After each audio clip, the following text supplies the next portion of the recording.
repaso del mes de agosto. ¿Qué tenemos acá? Veamos. Empecemos. Ahí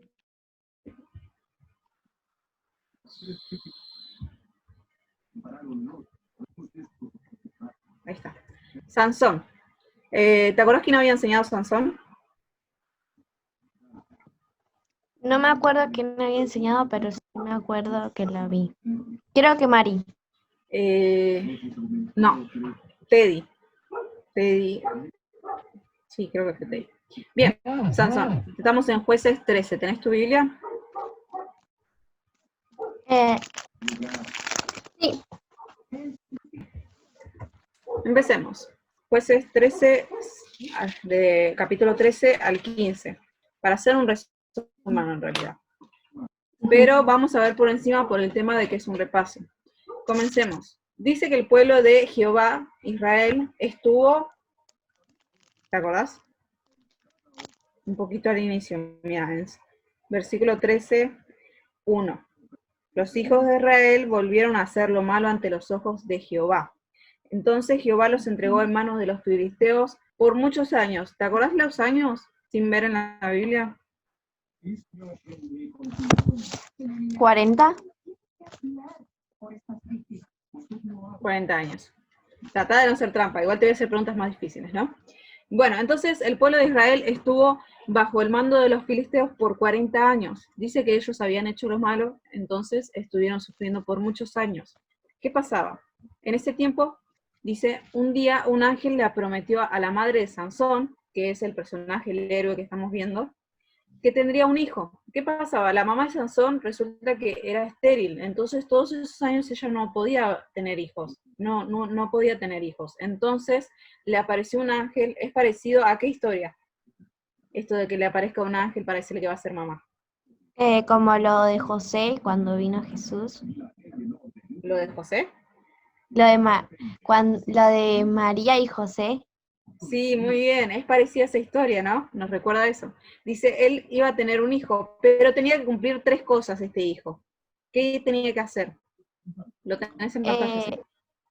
Tendría que hacer 3 promesas a Dios: jamás debería beber vino, ni tocar cosas muertas, y cortar su cabello. Exacto. Esta persona iba a ser nazareo. ¿Qué quería decir? Él no podía cortar su cabello, no iba a poder tomar vino ni cosas fermentadas, y no iba a poder tocar cosas muertas, animales muertos, por ejemplo, ¿no? Entonces, él debía cumplir estas cosas. Si él cumplía estas cosas, él iba a ser nazareo escogido por Dios, ¿sí? Bien. El ángel se le aparece a la mamá. ¿Te acordás el nombre de la mamá? ¿O del papá? El de papá es más fácil de recordar. Se parece a la marca de gaseosa Manaos, mira. Marca Manaos. Se parece a ese nombre o a Moana.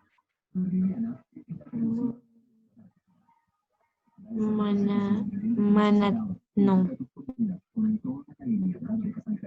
Manaus. Moana. Mano. No. Manoa. Manoa. Manoa se llamaba. Muy bien. Manoa. Continuemos. Entonces, ¿qué pasaba con Sansón? Sansón iba a tener fuerza tipo superhéroe. Bueno, esa fuerza que las personas no llegamos a tener. Ni siquiera un luchador de boxeo o ese tipo de personas entrenadas iba a tener esa fuerza que tenía Sansón. Pero esa fuerza venía solamente de Dios. No era una fuerza que él iba a tener. Él tenía que cumplir estas promesas que Dios le dijo para poder tener esa fuerza. Y esa fuerza iba a venir de Dios, no es que él tenía esa fuerza, ¿sí? Para eso él debía obedecer. ¿Te acordás del repaso de Aníbal de la clase anterior? Él hablaba sobre obedecer, sobre ser valiente y sobre tener fe, ¿no?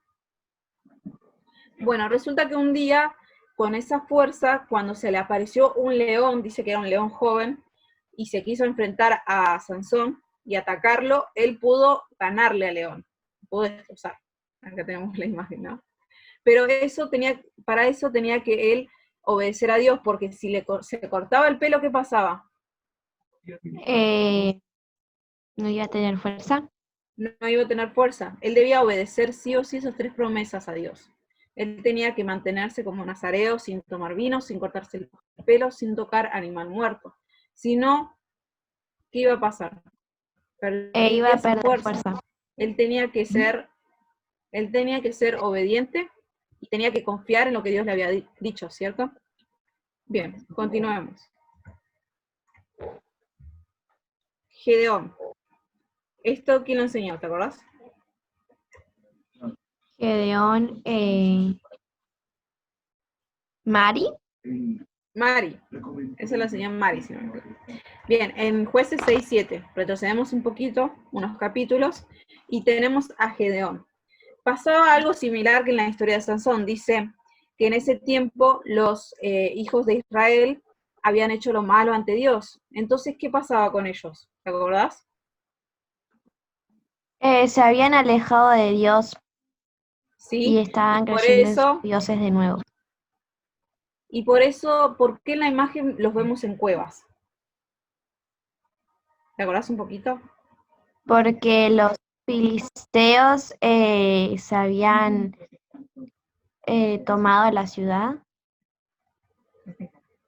Los filisteos iban y los molestaban, tanto que ellos tenían que ocultarse en fortalezas. ¿Y sus fortalezas qué iban a hacer? Cuevas, cuevas en las que se ponían ellos, ¿no? Se ocultaban. Pero ¿qué pasaba? Los filisteos venían a molestarlos, continuamente venían y destrozaban todo lo que ellos podían cosechar, lo poquito que tenían, y los oprimían todo el tiempo, ¿sí? Entonces dice que un día se le apareció a Gedeón un ángel. un ángel. ¿Y qué le dice? Que él iba a ir a buscar, creo que algodón, o a plantar algodón, y que iba a crecer. Sí, pero primero, si retrocedemos un poquito, primero era que le había dicho que iba a salvar al pueblo de Israel, que le dijo a Gedeón, por tu mano van a ser salvados los hijos de Israel, en el versículo 36. Y Gedeón dijo a Dios, si has de salvar a Israel por mi mano, como has dicho, he aquí yo pondré un vellón de lana, que era lo que me decías vos. Mira, él se encontraba haciendo sus cosas típicas, recolectando un poquito de los alimentos que tenía él, cuando se le apareció este ángel del Señor. Y le dice que de su mano va a poder salvar a Israel. Ellos ya vivían oprimidos por 7 años. 7 años. Entonces, él, no creyendo en esto, o sea, estaba sorprendido, tenía sus dudas y dice, Señor, yo voy a poner este vellón y por favor, haz que todo el piso quede completamente la oración. Todo el piso va a quedar como, y el vellón cómo iba a quedar. Que el vellón tenga agua adentro. Sí, primero el vellón tenía que estar todo mojado, menos alrededor el piso. El piso iba a estar todo seco, menos el vellón. Lo que iba a ser una señal para él. Iba a ser una señal para él. ¿Sabes lo que es el vellón de lana? No. El vellón vendría a ser, ¿viste? Cuando le cortan el pelito a las ovejas, entonces juntan esa lana y sin hacerle nada todavía, se le llama vellón de lana, ¿sí? Bien, ¿qué tenemos después? Después de que pasó esto que él probó y le pidió a Dios esta prueba, y después le pidió encima que hiciera al revés, que todo el piso pareciera mojado y el vellón seco, ¿te acordás? Bien, sí. Después de esto, él reúne a los hombres. Bien, vamos a reunir a los hombres que vamos a ir en guerra. ¿Y qué pasa? Dios le habla a Gedeón y le dice algo específico. ¿Iban a ir todos esos hombres?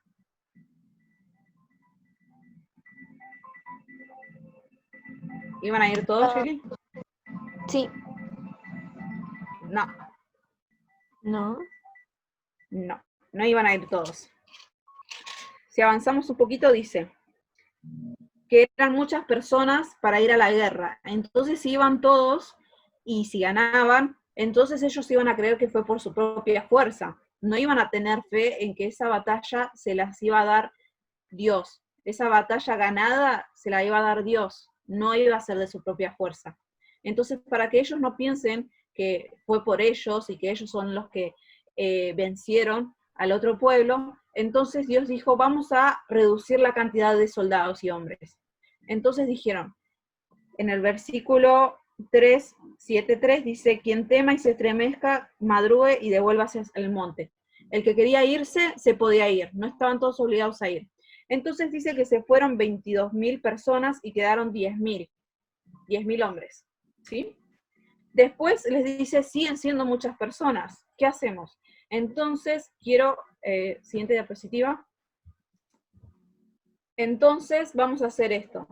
Llévalos al agua, y el que se arrodille como un perrito y lama así como perrito lamiendo agua, bueno, separa a estos hombres, y después separa a los otros que se arrodillaron para tomar agua. Cuando hizo esto, separó, y quedaron 300 hombres. En el versículo 7, 300 hombres que lamieron el agua os salvaré. Con ellos iban a ir a esta guerra, con ellos iba a luchar y Dios les iba a dar la victoria, ¿sí? O sea que pasaron de miles de hombres a 300 personas. Y Gedeón tenía que confiar y ser valiente en que esta batalla no la iba a ganar por su propia fuerza. No iban a ser sus hombres superpoderosos que iban a ganarle al otro pueblo. No, iba a ser Dios quien les iba a dar la victoria. Tenía que ser valiente y confiar, ¿sí? Cuando él confía en Dios, se acerca y tienen un plan. ¿Cuál era el plan para vencerlos? Siguiente diapositiva.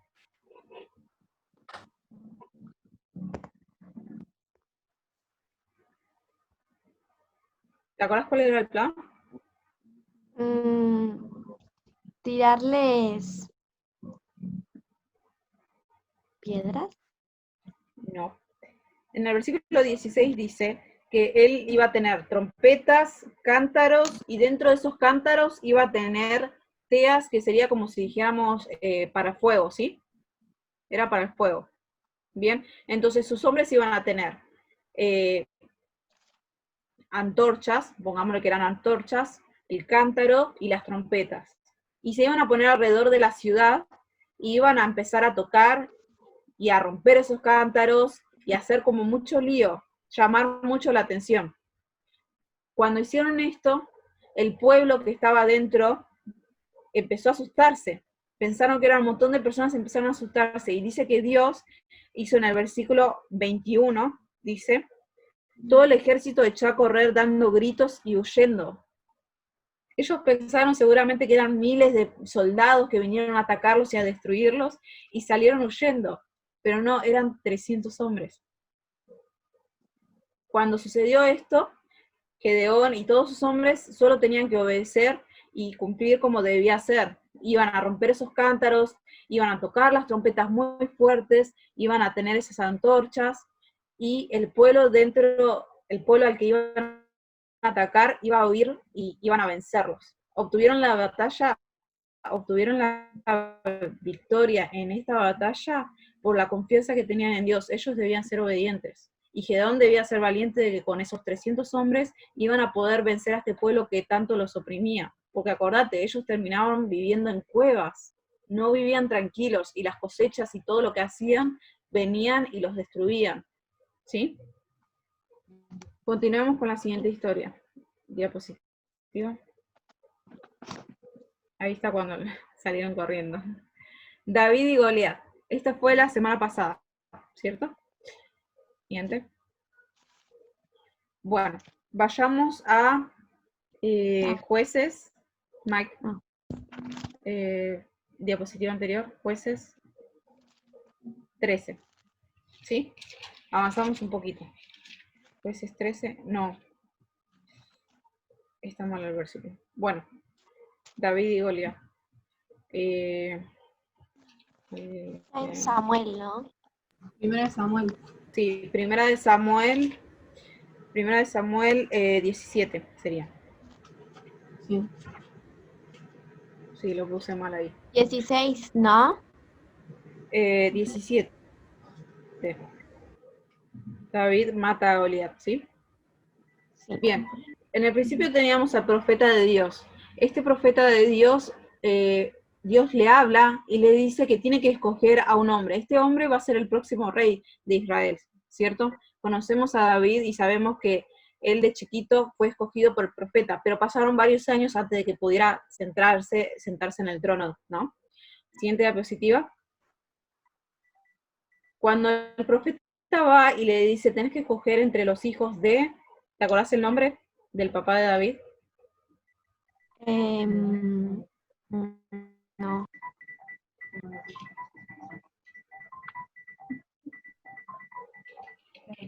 A ver, revisa.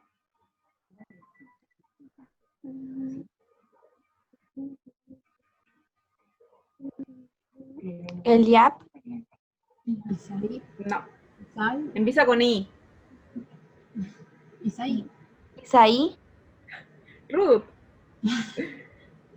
Tenés que escoger entre los hijos de Isaí. Él tenía varios hijos varones y tenía hijos fuertes que parecían guerreros y todo lo que uno esperaría que sea un rey, ¿no? Tenían la apariencia de un rey. Entonces, cuando él va y los mira, empieza a ver y Dios le dice, no, no son ellos. Entonces le pregunta a Isaí, ¿tenés otro hijo más? Siguiente diapositiva. Y él tenía otro hijo más, le sí, pero es el que cuida las ovejas. Acordate que en esos tiempos el que cuidaba abajo. Entonces sí, tengo un hijo más que cuida las ovejas en el campo. Dice que era de hermosa apariencia, o sea que era un chico flaquito, lindo, pero no lo veía como un guerrero, el futuro rey de Israel. Pero Dios le dijo, es él.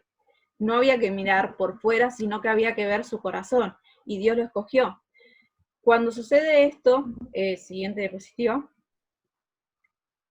Bien, entonces nos encontramos con el profeta Eliab. Eliab iba a decir, Eliab. Estamos con el profeta Eliab cuando escoge a David. Dios le dice que vaya a escoger entre los hijos de Isaí. ¿Se te escuchan? ¿Se me escucha? Sí, sí. Hola. Bien, Sí. entonces Dios le dice que vaya a escoger entre los hijos de Isaí. ¿Qué pasa? Él cuando ve a los hijos de Isaí, piensa que como los que ve son fuertes y grandes, serían los reyes ideales, o cualquiera de ellos sería el rey ideal de Israel, porque los ve como guerreros. Pero ¿qué pasa? Dios le dice, no mires la apariencia de ellos, no tenés que mirar eso, tenés que mirar el corazón. Entonces le pregunta a Isaí, ¿tenés otro hijo más? Y él le dice que sí, su otro hijo era David, pero este era pastor de ovejas. Entonces, cuando el profeta lo ve con una apariencia de niño, de flaquito, capaz, dice que era de bella apariencia, que era lindo. Entonces se sorprende y duda, este va a ser el próximo rey de Israel, pero Dios le dice que confíe, que él no mira esas cosas, él miraba el corazón. Lo primero que vamos a ver es David y Goliat. Se le presenta una situación a David en la que se acerca al campamento donde estaban los soldados frente a los filisteos, y había un filisteo que era Goliat, era un gigante. Entonces dice que este Goliat se paraba frente al campamento de ellos y empezaba a gritar quién se iba a poder enfrentar a él, quién lo iba a poder vencer. Se jactaba de su fuerza y de lo guerrero que era él. Él era un guerrero que desde joven fue entrenado y todas sus batallas eran victorias, ¿sí? Entonces, ¿quién se lo iba a querer enfrentar? Todo el pueblo de Israel estaba temeroso, tenía miedo. Pero ¿qué sucede cuando llega David al campamento? Él ve esta situación y ¿cómo se pone? ¿Valiente? ¿Modo valiente? Sí, pero empieza a decir un par de cosas. Que él iba a poder porque estaba con Dios y él lo iba a ayudar. Sí, él en el versículo 12 dice, y David era hijo de aquel hombre efrateo de Belén de Judá, cuyo nombre era Isaí, el cual tenía 8 hijos. Bueno, en el versículo, a ver, 13, resulta que David tenía hermanos en estos campamentos con soldados, ¿sí? Tenía hermanos que eran soldados guerreros, pero David encuentra esta situación y se enoja mucho, porque dice, ¿cómo puede ser que este filisteo esté enfrentando al pueblo de Dios, a los hijos de Dios? ¿Cómo puede ser que se esté burlando de nosotros, no? A ver si encuentran el versículo. En el capítulo 17 dice, a ver si lo encuentran. Voy a ganar. Hay un versículo que demuestra muy bien el enojo de David.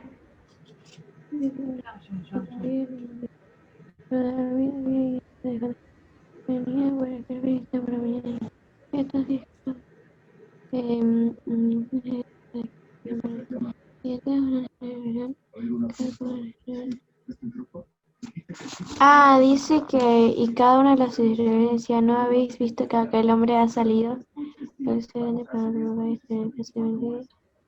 En el versículo 26, me Sí, gusta, fíjense en el versículo 26, me gusta mucho las preguntas que hace él. Miren, dice, entonces habló David a los que estaban junto a él diciendo, ¿qué harán al hombre que venciera a este filisteo y quitar el oprobio de Israel? O sea, ¿qué harían con la persona que venciera a este filisteo, no? Porque ¿quién es este filisteo incircunciso para que provoque a los escuadrones del Dios viviente? Yo me imagino a David diciendo, imagínense como Michael, un chico flaquito, alto, bonito, que se acerque frente a todos esos soldados y les pregunte qué está pasando y le dice, pero ¿quién es este soldado filisteo incircunciso para que enfrente a los escuadrones del Dios viviente? ¿Quién es este para enfrentar al pueblo de Dios? Pero con una indignación y con un enojo. Entonces, él decide, no, yo lo voy a enfrentar. Pero sus hermanos empiezan a decir, ¿cómo que vos lo vas a enfrentar? Y así. Siguiente diapositiva. A ver. Entonces él va y se acerca ante el rey, ¿no? Se acerca ante Saúl y dice, no desmaye el corazón de ninguna causa de él. Tu siervo, o sea, yo, David, irá a pelear contra este filisteo en el versículo 32. Entonces va y le dice esto a Saúl. A pesar de sus dudas, le dice, bueno, vamos a intentarlo, vamos a probar. Y le pone su traje. ¿Cómo le quedaba el traje de pelea? Le quedaba grande, le quedaba pesado. Él no estaba acostumbrado a pelear. Él no se había criado para ser un guerrero. Entonces era ridículo ponerle ese traje, ¿no? Pero ¿qué pasó? Él se rindió y dijo, no, está bien, veo que no voy a poder ganarle, ni siquiera puedo ponerme un traje de guerrero. ¿O qué hizo? Se lo sacó y usó su onda. Muy bien. Se lo sacó y fue a enfrentar a Goliat. Él sabía que iba a ir no con sus propias fuerzas ni con su propia confianza en sí mismo, sino que iba a ir a enfrentar a Goliat con la confianza que le daba Dios, con su fe depositada en Dios, en que él iba a darle la fuerza para poder vencer y librar a Israel, ¿sí? ¿Qué sucede? Gana, pierde, se muere. Gana. Gana. ¿Cómo le gana? Agarra una onda que encuentra, una piedrita que encuentra en el piso y se la lanza en la cabeza y Goliat cae al piso. Bien. Bien. Entonces, termina venciendo esta batalla, termina ganándole al gigante Goliat, ¿no? Simple, positiva. El pueblo festeja y él se alegra, pero él estaba orgulloso de sí mismo, él pensaba en eso cuando se enfrentó a Goliat. No. Él pensaba en Dios, él pensaba cómo es posible que este hombre enfrente al escuadrón del Dios viviente, al Dios real. Él no estaba pensando en sí mismo, en su fuerza, o si yo soy pastor de ovejas, o cómo lo voy a vencer. Pero Dios le dio la victoria. Él confiaba, por eso es uno de los héroes que vemos. Y tuvo otras batallas ganadas en su vida. Si leen el libro de 1 Samuel, vemos que él enfrentó distintas cosas, pero que cuando confiaba en Dios, él salía victorioso. ¿Ok? ¿Cuánto aprendimos, José? ¿Cuánto aprendimos sobre obediencia, sobre valentía, sobre humildad y fe? No importaba si yo era grande, si yo era poderoso o lo que fuera que hiciera. Yo tenía que obedecer a Dios y mi confianza en Él iba a llevarme a una victoria. Pero yo tenía que ser valiente, yo tenía que confiar realmente en Dios y en sus promesas. ¿Sí? Vayamos a Hebreos 12.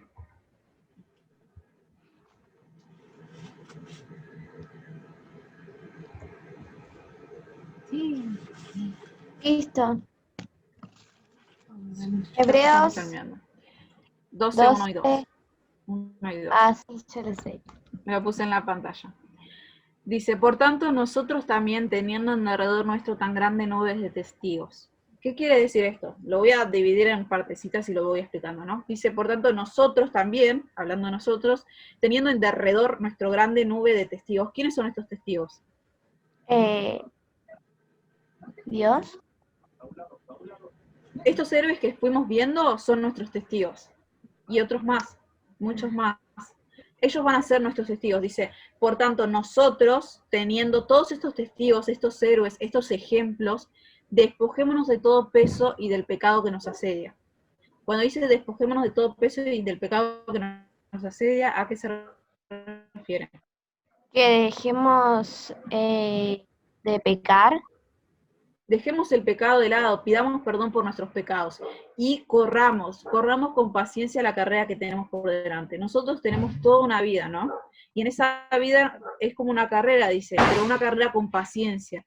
Día tras día, año tras año, nosotros tenemos que fortalecernos en Dios y confiar en Él. Vamos a ir creciendo y avanzando en esa carrera que es la fe. ¿Y cómo vamos a poder hacer esto? Porque no es fácil, no todos los días vamos a poder avanzar. Hay días que tal vez nos quedamos quietos y no avanzamos en esta carrera, ¿no? Esos días en los que me siento mal, esos días en los que veo que son difíciles y no quiero leer mi Biblia, no quiero hablar con Dios, esos días es como si no avanzara en esta carrera, me quedara quieta. Entonces dice, ¿cómo hago esto? Esto lo voy a poder lograr poniendo los ojos en Jesús. Yo tengo que mirar hacia Jesús, dice, el autor y consumador de la fe.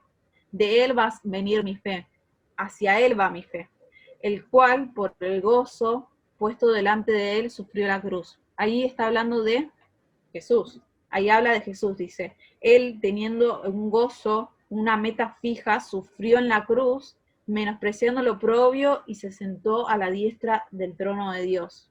Él cumplió su propósito, vino, murió en una cruz para poder salir victorioso y resucitar y salvarnos de nuestros pecados. Lo único que debemos hacer nosotros, lo que debemos preocuparnos, ¿no? Y ocuparnos es en avanzar en esta carrera que es la fe, día tras día, porque no todos los días vamos a tener ánimo.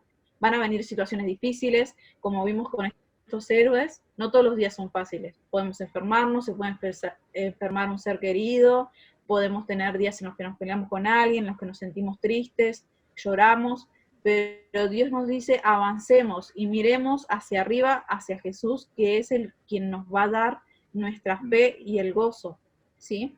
Él ya hizo el mayor sacrificio, Él ya hizo el mayor trabajo, y ahora nos toca a nosotros ocuparnos de avanzar en esta carrera. ¿Por qué? Porque tenemos un propósito, tenemos una meta, queremos estar con Él un día, queremos avanzar en esta carrera de la fe. Entonces dice, despojémonos de todo pecado y de las cosas que no le agradan a Dios, ¿sí? Nosotros buscamos ser esos héroes de la fe, buscamos seguir esos ejemplos que estuvimos viendo a lo largo de estos meses, puestos los ojos en Jesús, ¿sí? Vamos a orar y a terminar. Cerramos los ojos. Padre nuestro que estás en los cielos, Señor, te agradecemos por un día más de vida, te agradezco por Shelly, Señor, que se pudo conectar, por los niños que estuvieron un momento, Señor. Te pido que nos ayudes a avanzar cada día, Señor, con paciencia y perseverar, confiando en ti, Padre. Nos diste muchos ejemplos, Señor, de héroes que confiaron en ti, pese a no ser perfectos, y pudieron obtener la victoria, Señor. Ayúdanos a confiar en ti y a seguir tu camino. Te pedimos esto en el nombre de tu Hijo amado Jesús. Amén. Amén.